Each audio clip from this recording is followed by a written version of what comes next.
तो good morning. तो चलिए लेट्स स्टार्ट टुडे लेक्चर। और ये आज कैपिटल गेन चैप्टर का लास्ट लेक्चर है। और हम जो आज पढ़ने जा रहे हैं वो पढ़ने जा रहे हैं कॉन्सेप्ट ऑफ स्लम सेल। पहली बार आप ये नाम सुन रहे होंगे कि स्लम सेल क्या है।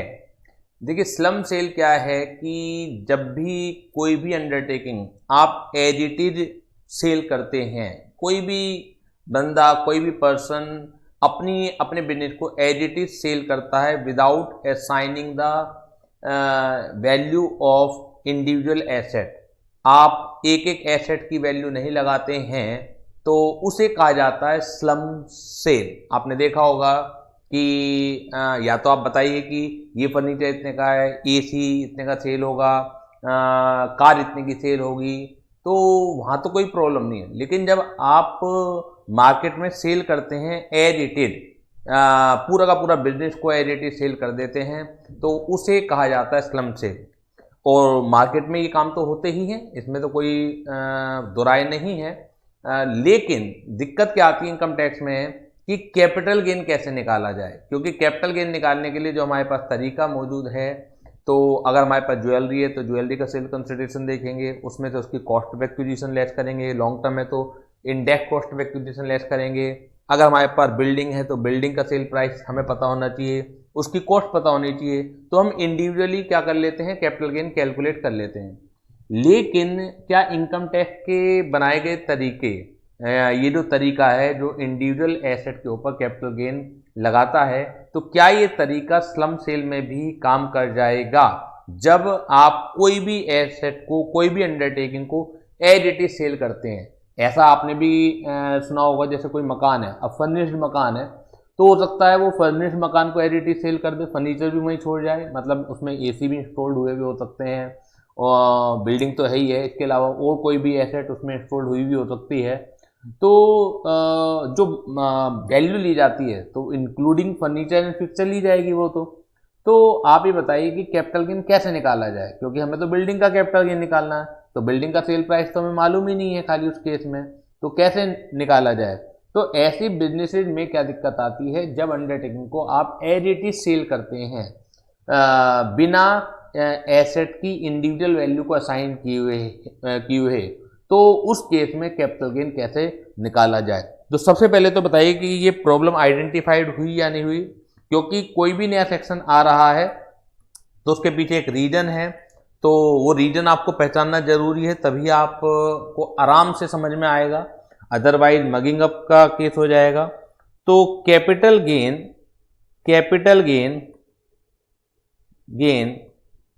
इन case of slum sale, capital gain in case of slum sale section है 50B।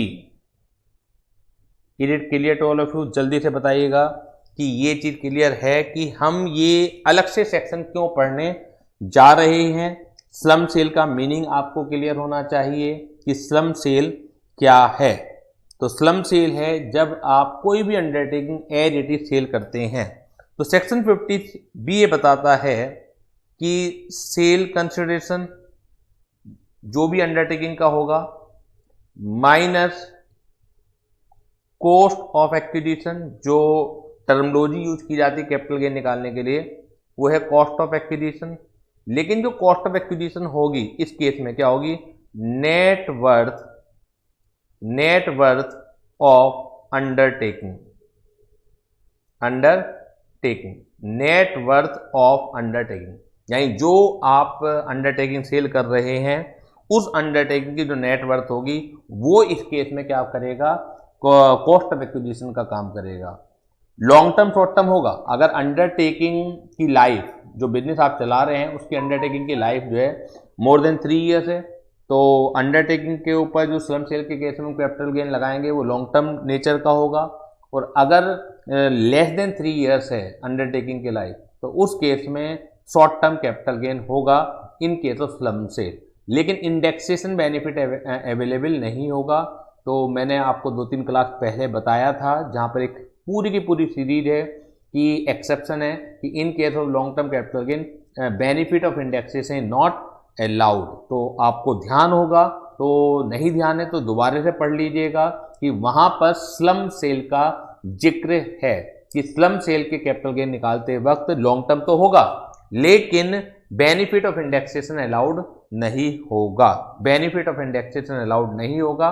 तो इसका मतलब है हमें सीधे सीधे अंडरटेकिंग का जो सेल कंसिडरेशन है उसमें से अंडरटेकिंग की नेट वर्थ माइनस करनी है। लॉन्ग टर्म या शॉर्ट टर्म डिपेंड करेगा अंडरटेकिंग की लाइफ पर, ना कि एसेट की लाइफ पर। Is it clear?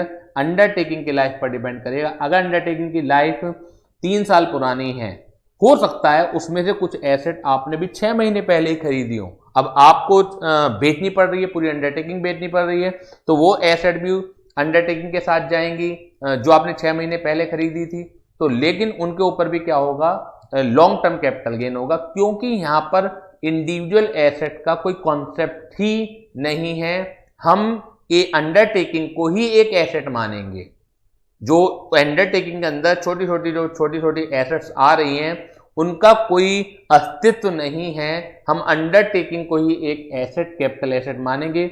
वो अंडरटेकिंग किस रेट पर दूसरा आदमी खरीद रहा है वो सेल कंसिडरेशन है, और अंडरटेकिंग की जो नेट वर्थ है वो अंडरटेकिंग की क्या बन जाएगी, कॉस्ट ऑफ एक्विजिशन बन जाएगी। इतना सिंपल है ये। अगर देखिए बहुत ही सिंपल क्वेश्चन आता है तो आपको अंडरटेकिंग की नेटवर्थ दी भी रहेगी, ठीक है, लेकिन अगर थोड़ा सा और डेप्थ में आता है तो अंडरटेकिंग की नेटवर्थ ना देके वो क्या कर सकते हैं, आपको बैलेंस शीट दे सकते हैं, और बैलेंस शीट से आपको पता लगना मतलब नेटवर्थ जो है वो निकालनी आनी चाहिए। अकाउंट्स में भी आप कई बार नेटवर्थ का कॉन्सेप्ट पढ़ते होंगे, तो बताइए मुझे थोड़ा सा कि नेटवर्थ को मोटा मोटी तौर से आप क्या समझते हैं, नेटवर्थ का क्या मतलब समझते हैं। अकाउंट्स में कई बार आपने पढ़ा होगा, इसी का आप बताइए कि नेटवर्थ कैसे निकाली जाती है। Very good Manisha, assets minus liability. Assets minus liabilities का जो अंतर है उसे कहा जाता है नेटवर्थ। यहां पर भी वैसे ही निकालेंगे, लेकिन एसेट को किस वैल्यू पर लिया जाएगा ये मुद्दा है कि एक तो होती है बुक वैल्यू, यानी कि जो बैलेंस शीट में दिख रही है आपकी, तो किस वैल्यू पर लिया जाएगा। तो इन्होंने 3 पार्टों में डिवाइड किया है, 3 पार्टों में डिवाइड किया है, क्योंकि आप बिजनेस चला रहे हैं।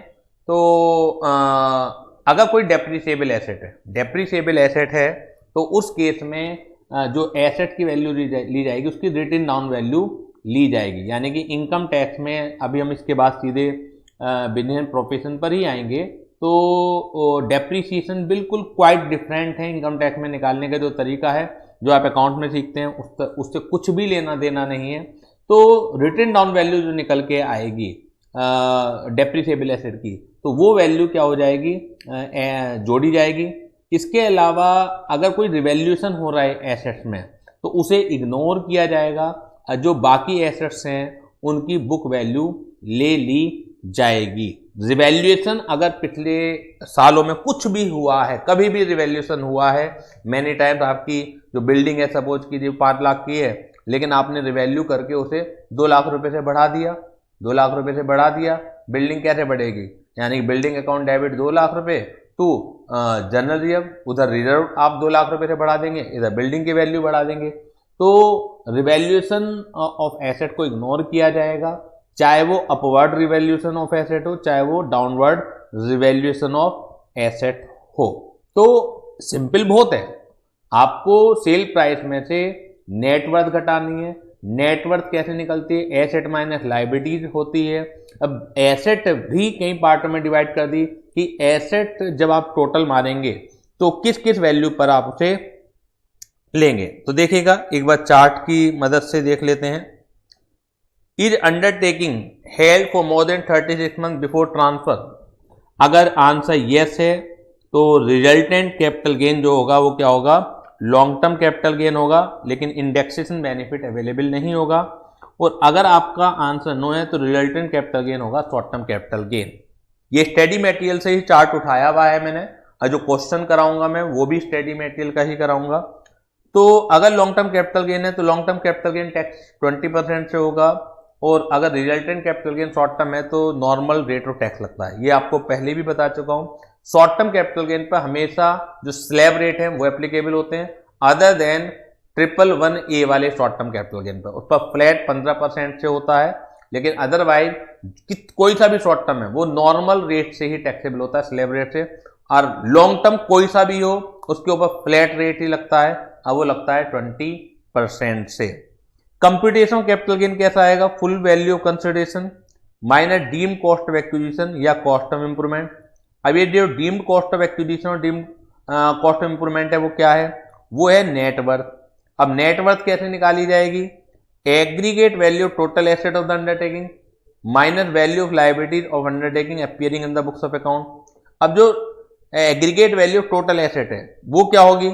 इन case of depreciable asset WDV at per section 43(6), तो WDV रिटर्न नॉन वैल्यू निकालनी पड़ेगी। In case of capital asset where the whole expenditure has been allowed under section 35(ED), ये आप बिजनेस एंड प्रोफेशन में पढ़ेंगे थे, एक बार को भी छोड़ दीजिए। और इन case of other asset book value, लेकिन आपको इग्नोर करना पड़ेगा रिवैल्यूएशन इफेक्ट। तो सिंपल सा कॉन्सेप्ट है कि अगर आपको नेटवर्थ निकालनी है तो एसेट माइनस लायबिलिटीज, एसेट का एग्रीगेट का मतलब वैल्यू को एग्रीगेट करेंगे, लेकिन उसे दो पार्टों में डिवाइड कर दिया गया है। अगर डेप्रिसिएबल है तो रिटर्न ऑन वैल्यू आएगी और अदरवाइज बुक वैल्यू आएगी। तो is it clear to all of you? जल्दी से बता दीजिएगा कि ये क्लियर है कि नहीं है। अब आप आ जाइएगा क्वेश्चन के ऊपर, जो स्टडी मटेरियल का क्वेश्चन है, इलस्ट्रेशन 11 है। इलस्ट्रेशन 11 है तो जल्दी से स्टडी मटेरियल आप खोल लीजिए, जल्दी से स्टडी मटेरियल आप ओपन कर लीजिए और उसके बाद हम पढ़ना शुरू करते हैं। ये क्वेश्चन कई बार मल्टीपल टाइम्स ये पेपर में आ चुका है और जो एग्जामिनर के कमेंट रहते हैं ICI के तो बड़े अच्छे नहीं रहते। मतलब वो कमेंट लिखते हैं कि नॉर्मली ये बच्चा कॉन्सेप्ट ही नहीं जानता स्लम सेल का कि कॉन्सेप्ट है क्या। तो सभी बच्चों ने स्टडी मटेरियल ओपन कर लिया है, जल्दी से आप स्टडी मटेरियल को ओपन कर लीजिए। तो प्लीज़ मुझे बताइए कि स्टडी मटेरियल ओपन कर लिया है। तो चलिए पढ़ना स्टार्ट करते हैं। A is the proprietor of Akash enterprises having 2 unit. A जो है एक आकाश एंटरप्राइजेज है, उसमें 2 यूनिट हैं, यूनिट ए यूनिट बी ऐसा होगा। He transferred on 1 April 2020 his unit 1 by way of slum sale for a total consideration of 25 lakh. तो जल्दी से बताइए, जब कैपिटल गेन निकालेंगे तो सेल कंसिडरेशन कितना लेंगे? 25 lakh. Unit 1 was started in the year 2005-6, तो 5-6 में स्टार्ट हुई थी, यानी कि मोर देन 3 ईयर्स हो गई। तो इसका मतलब है कैपिटल गेन जो होगा लॉन्ग टर्म होगा। The expenses incurred for this transfer were 28,000, तो एक्सपेंसेस घटेंगे ही घटेंगे। His balance sheet as on 31 March 20 as under, तो उसकी जो बैलेंस शीट है वो किस तरीके से है? बैलेंस शीट इसलिए दी गई है जिससे आप नेटवर्थ निकाल सको। तो यूनिट 1 यूनिट 2 लाइबिलिटीज एक ही दे रखी हैं, बस उसी में बता रखा होगा कितनी यूनिट 1 की हैं। जैसे खुद की कैपिटल 15 लाख है तो ये लाइबिलिटीज में तो माइनस नहीं होगी। रिवैल्यूएशन रिजर्व है 3 लाख बिल्डिंग 1 के लिए, बिल्डिंग जो यूनिट 1 के लिए है, तो इसे इग्नोर करना पड़ेगा। यानी कि हमें जो बिल्डिंग की वैल्यू आपने बढ़ाई होगी तो वो घटानी पड़ेगी। बैंक लोन है 2 लाख रुपए का, जिसमें 70% जो बैंक लोन है यूनिट 1 का है, तो 2 लाख का 70% यानी 1,40,000 लाइबिलिटीज आ जाएगी। ट्रेड क्रेडिटर है 1.5 लाख, जिसमें से 25% यूनिट 1 का है, तो 1,50,000 का 25% यहाँ से माइनस हो जाएगा।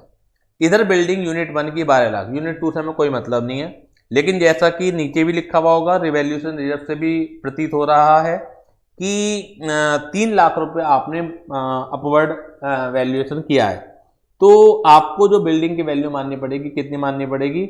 9 लाख रुपए माननी पड़ेगी। मशीनरी है 3 लाख, एडिटेड लेंगे। डेटर है 1 लाख, एडिटेड लेंगे। अदर एसेट है 1.5 लाख, अगर कुछ नहीं कहा होगा एडिटेड लेंगे, अगर कुछ नहीं कहा होगा। अब क्या कहा हुआ है? Revaluation reserve created by revising upward the value of building of unit 1। तो रिवैल्यूएशन रिजर्व जो क्रिएट हुआ है, आपने यूनिट 1 की जो बिल्डिंग है उसमें अपवर्ड रिवीजन किया था, तो मैंने आपको बताया कि इसे माइनस करना पड़ेगा। क्योंकि रिवैल्यूएशन को इग्नोर करना पड़ता है। तो बिल्डिंग की जो वैल्यू आएगी वो क्या आएगी, 9 लाख रुपए। No individual value of any asset is considered in the transfer deed. कोई इंडिविजुअल वैल्यू किसी भी एसेट की ट्रांसफर डीड में कंसीडर नहीं की गई, तभी ये स्लम सेल है। और अदर एसेट जो ये 1.5 लाख रुपए की आपको यूनिट 1 की दिख रही हैं, other asset of unit 1 include patent acquired on 1 July 2018 for rupees 50,000 on which no depreciation has been charge. तो अदर एसेट जो 1,50,000 की दिख रही हैं उसमें से 50,000 रुपए का तो पेटेंट है जो आपने खरीदा था 1 जुलाई 2018 को, जिसके ऊपर डेप्रीसिएशन चार्ज नहीं किया गया है। तो यहाँ थोड़ी सी नॉलेज जरूरत पड़ेगी आपको बिजनेस एंड प्रोफेशन चैप्टर की, तो वो फिलहाल मैं आपको यहाँ के लिए मोटा मोटी मैं बता ही दूंगा आपको, बाकी तो डिटेल में हम बिजनेस एंड प्रोफेशन चैप्टर में पढ़ेंगे कि पेटेंट के ऊपर 25% रेट से डेप्रीसिएशन लगता है। तो डेप्रीसिएबल एसेट है और आप कह रहे हैं डेप्रीसिएशन चार्ज ही नहीं करा, और डेप्रीसिएबल एसेट पर हमें WD भी लेनी पड़ती है। तो अदर एसेट जो 1.5 लाख रुपए की दिख रही हैं, तो नेटवर्थ निकालते वक्त हम 1 लाख रुपए लेंगे, ठीक है ना। तो जो 50,000 रुपए है पेटेंट, उसकी हम रिटन डाउन वैल्यू निकालेंगे कि रिटन डाउन वैल्यू 1 अप्रैल 2020 को क्या आती है, तो जो आएगी फिर वो ऐड करेंगे नेट वर्थ निकालते वक्त।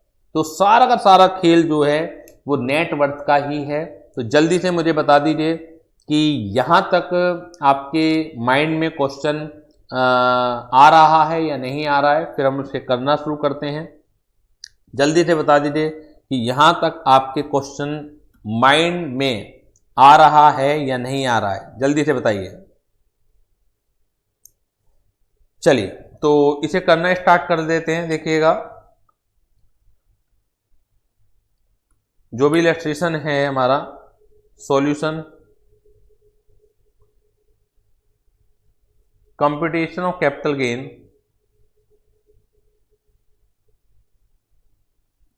Computation of capital gain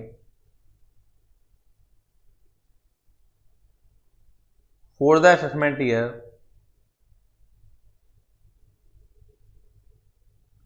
2021-22, 2021-22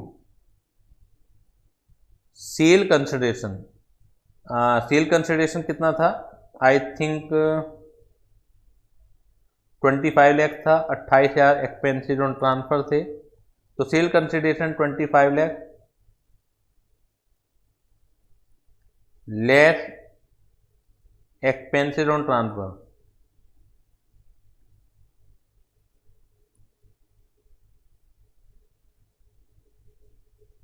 $28,000 less cost of acquisition. अब वो क्या होगी, नेट वर्थ,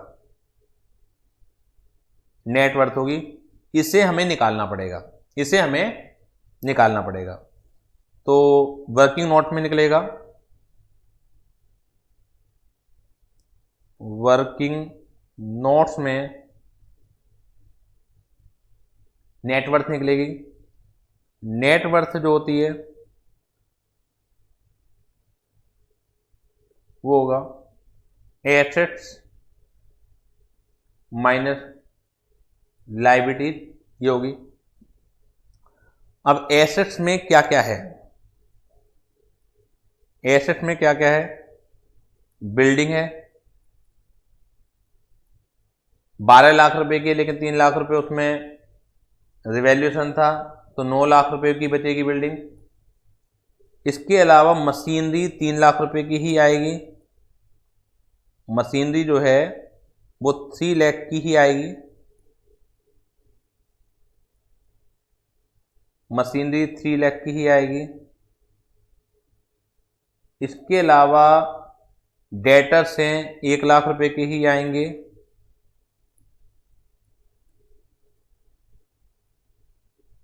₹1 लाख के ही आएंगे। Other asset, other asset 1.5 lakh रुपए की थी, लेकिन 50,000 रुपए का उसके अंदर पेटेंट था, तो उसका ट्रीटमेंट अलग होगा। तो पहले इस 1.5 लाख में 50,000 रुपए लेस होंगे, 1 लाख रुपए, और फिर पेटेंट को अलग तरीके से हमें निकालना पड़ेगा कि इसकी WDV क्या है, इसकी WDV क्या है। तो यहाँ पर WDV ऑफ पेटेंट जो निकालेंगे, कॉस्ट जो थी पेटेंट की वो 50,000 थी, जुलाई 2008 में आपने खरीदी थी, लेस डेप्रीसिएशन फॉर 2018-19।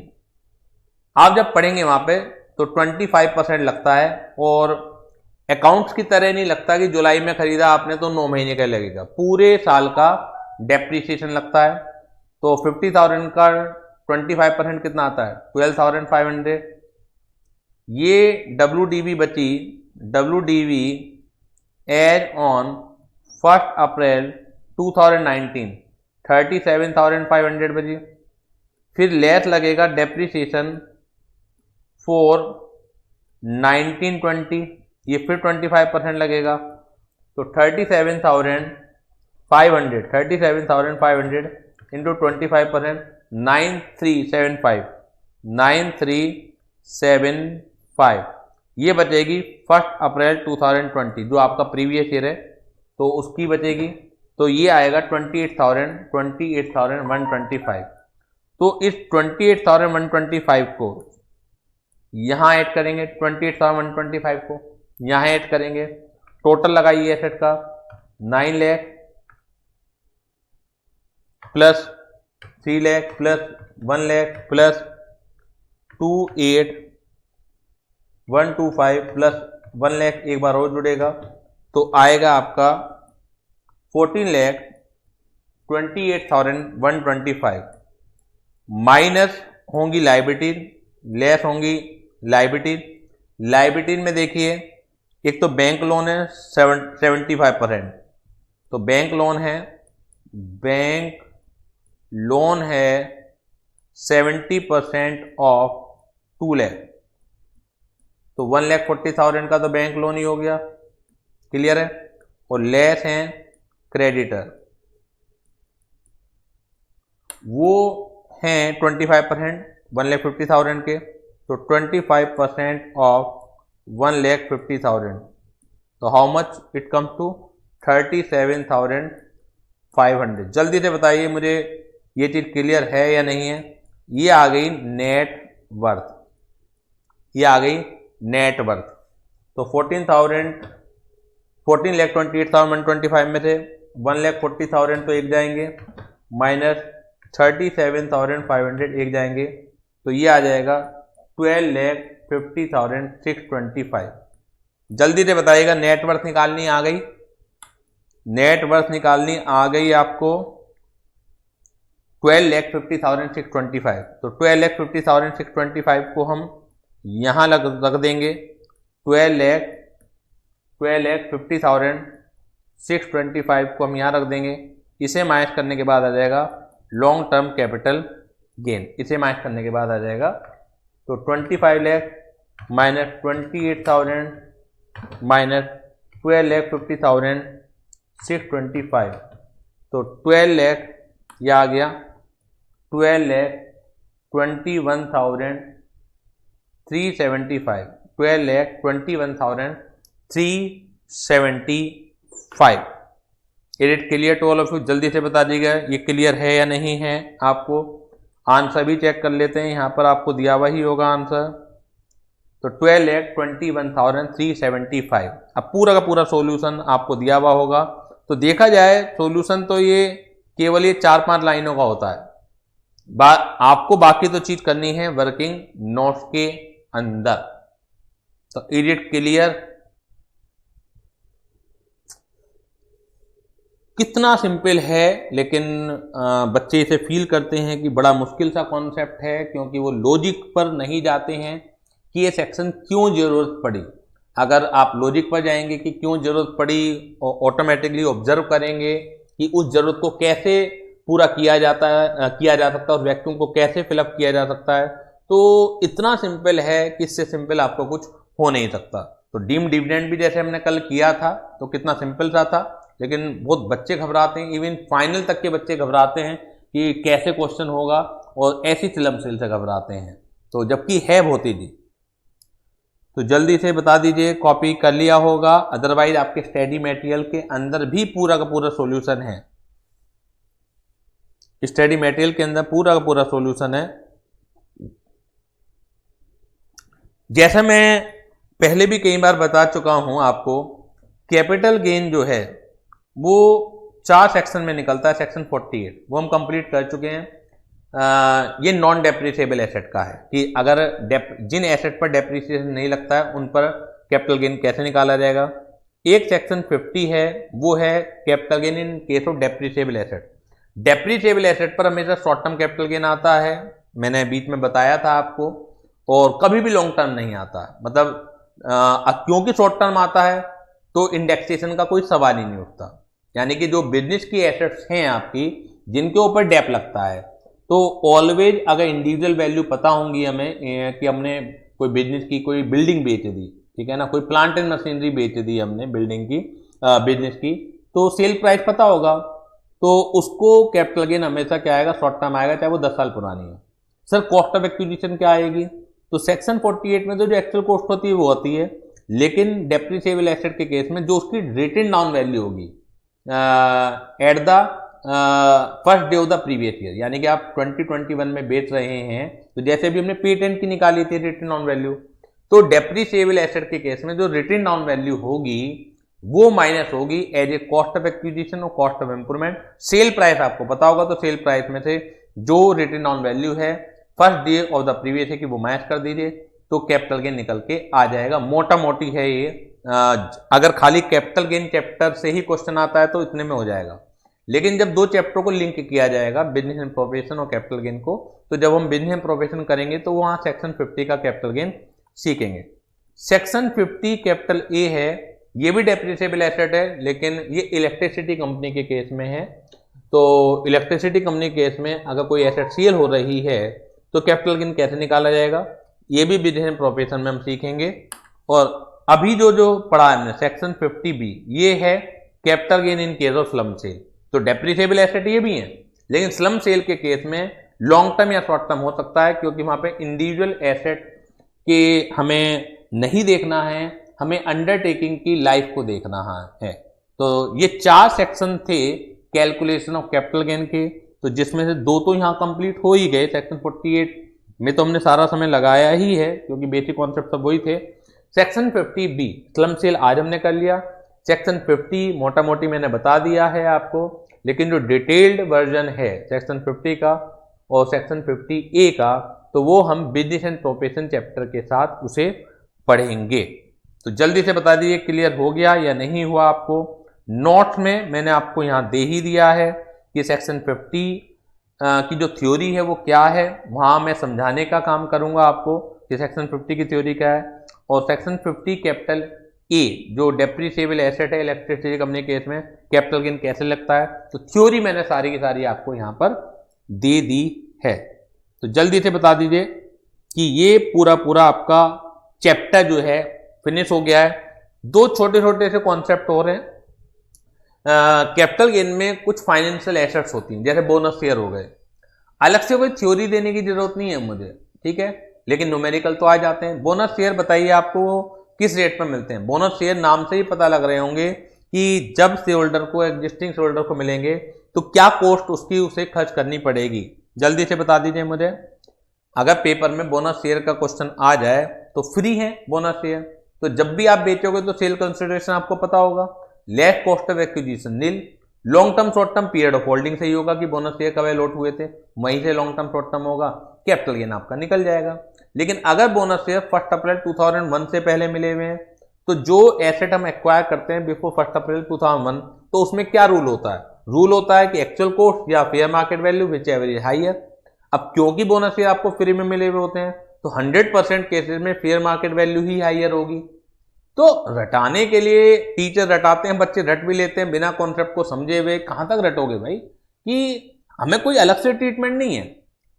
हम ये कहने लगे, एक रूल बनाने लगो कि बिफोर 1 अप्रैल 2001 बोनस शेयर की कॉस्ट नील ली जाएगी, और अगर बिफोर 1 अप्रैल 2001 एक्वायर किए हुए हैं तो बोनस शेयर की cost fair market value as on 1 April 2001 ली जाएगी, और आफ्टर 1 अप्रैल 2001 एक्वायर किए तो बोनस शेयर की कॉस्ट नील हो जाएगी। एक अननेसेसरी प्रेशर और खड़ा हो गया आपके ऊपर कि ये भी चीज रटनी है, रटने की जरूरत थोड़ी है, तो बट ऑब्वियस सी बात है।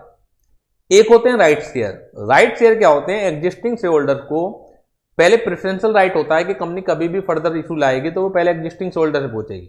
अब मार्केट रेट से नॉर्मली कम दिए जाते हैं, तो बहुत सारे एग्जिस्टिंग शेयर होल्डर, माना 100 रुपए का मार्केट में चल रहा है, वो कंपनी कह रही है आपको मैं 60 रुपए का दूंगी, तो 60 रुपए का ले लीजिए आप। तो अगर शेयर होल्डर ने राइट शेयर लिए हैं, और जब वो राइट शेयर को बेचेगा तो सेल प्राइस तो उसे पता होगा, कॉस्ट ऑफ एक्विजिशन क्या होगी मेरे एग्जांपल में राइट शेयर की, बताइए। राइट शेयर की कॉस्ट ऑफ एक्विजिशन क्या होगी? अगर शेयर होल्डर ही राइट शेयर को लेता है, cost of acquisition right share की क्या होगी? मार्केट वैल्यू है 100 रुपए जिस समय राइट दिया जा रहा है, लेकिन शेयर होल्डर को दिए गए हैं 60 रुपीज में, शेयर होल्डर को दिए गए हैं 60 रुपए के अंदर। तो जब ये 60 रुपए का लेके कभी भी बेचेगा तो सेल प्राइस तो पता है उसे कि क्या होगी, लेकिन what will be the cost of acquisition in case of right share? जवाब नहीं आ रहा है तो 60 रुपए होगी, इसमें कोई बड़ी बात है ही नहीं। तो इसके लिए भी हम थ्योरी अलग से याद करें, मैं लिखवाऊं, नोट में दूं, अननेसेसरी बर्डन पड़े, कोई मतलब नहीं है। नॉर्मल जो आपका चल रहा है चीजें, तो हमें उसी को लेनी है, अलग से उसे बार बार याद नहीं करना है। हमें याद करना है हमें एक्सेप्शन। एक चीज और होती है राइट शेयर में, मैनी टाइम शेयर होल्डर के पास 60 रुपए भी नहीं होते, चीज उसे सस्ती तो मिल रही है, लेकिन सस्ती खरीदने के लिए भी आपके पास 60 रुपए तो होने चाहिए। ले तो उस केस में एक राइट होता है शेयर होल्डर के पास कि अगर आप खुद नहीं लेना चाहते तो अपने दोस्त को दिलवा दीजिए। तो दोस्त को भी हो सकता है ये एडिट ना दिलवाए, कह दे देख यार तुझे 100 रुपए की चीज 60 रुपए मिल रही है, 10 रुपए मैं लूंगा तेरे से, तुझे तब भी 30 रुपए का फायदा है। यानी कि राइट को रिनाउंस करने के मैं तुझे दिलवा रहा हूं तो 10 रुपए मैं भी लूंगा। तो ऐसे केस में अगर दोस्त लेता है राइट शेयर तो 60 रुपए तो उसे कंपनी को पेमेंट करने पड़ेंगे, 10 रुपए उसे अपने दोस्त को पेमेंट करने पड़ेंगे। तो cost of acquisition in the hands of the friend right share की क्या आएगी? वो आएगी 70 रुपीज, वो आएगी 70 रुपीज। तो अगर आपसे ये पूछा जाए कि कॉस्ट फ्रेंड के हाथ में क्या आएगी, तो 70 रुपए आएगी। कल को अगर ये बेचेगा तो सेल प्राइस उसे पता होगा और 70 रुपए कॉस्ट आ जाएगी।